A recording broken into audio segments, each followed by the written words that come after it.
Mwiriwe neza mwese mukomeje gukurikirana amakuru ndetse n'inkuru za Afrifame TV aho muri hose mu mpande enye z'isi turabasuhuje kandi tubifurije amahoro y'Imana.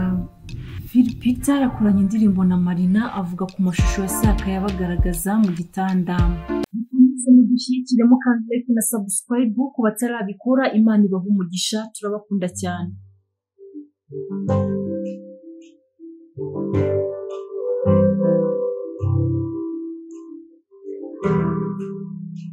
Umuhanzi akaba anavanga imiziki DJ Philipita yasohoye amashusho y'indirimbo yise Bimame yakoranye n'umuhanzikazi Marina avuga ku mashusho yasaka yamugaragaza bari mu gitanda kimwe bameze nk'abashwana yasohotse mu buryo atarazi.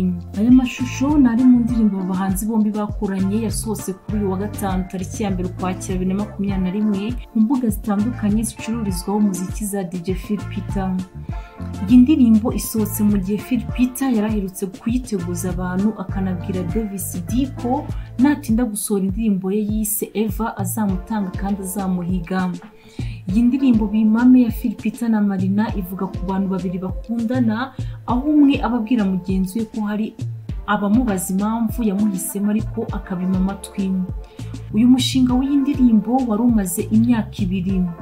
Philipita avuga ko we na Marina batinze kuyikora ahanini bitewe na gahunda zitandukanye za buri muntu.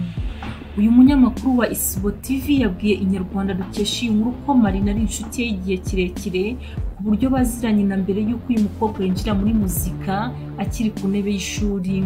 Yavuze ko Marina ari no mu bantu bigeze kwitabira irushanwa rya Special Vacancy yakoreraga ku Isango Star byashakishaga impano mu rubyiruko rushaka kwinjira muri muzika.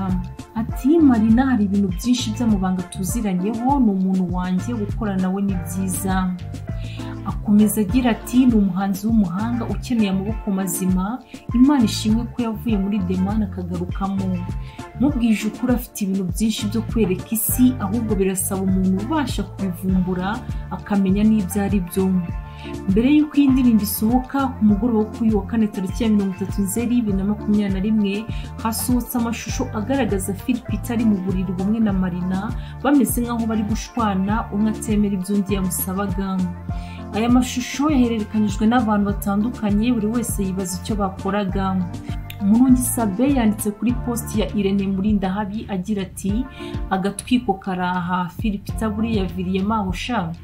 Philipita yabwiye Inyarwanda dukesha iyi nkuru ko nta byinshi yavuga kuri aya mashusho kuko yasohotse mu gihe atari yiteze kandi ko umuntu wayasohoye batari babivuganye.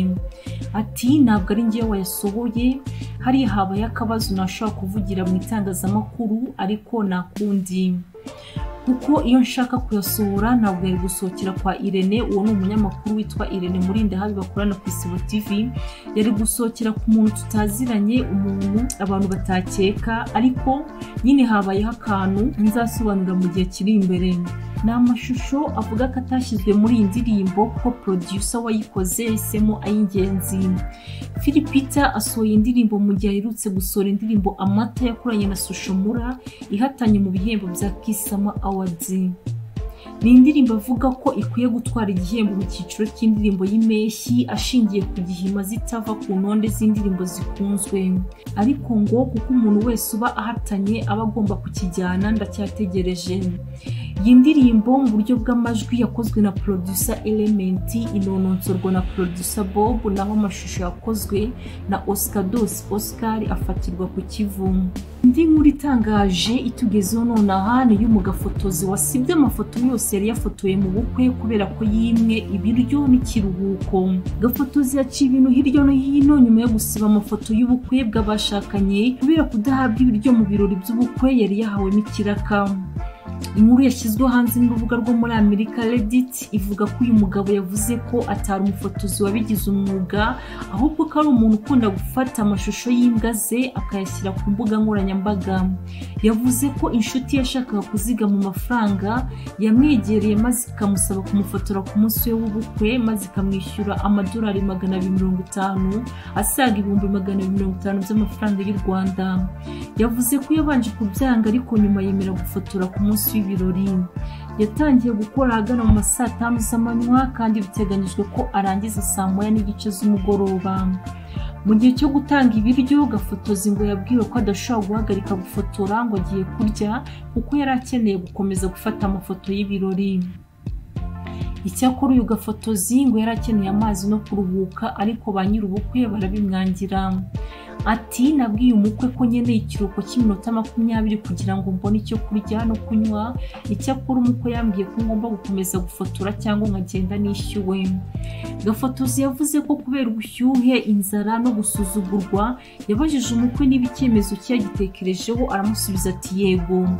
Nuko asiba amafoto yose yari yafotoye imbere ye maze arahaguruka aragenda, ndetse yavuze ko atakongera kumufotora.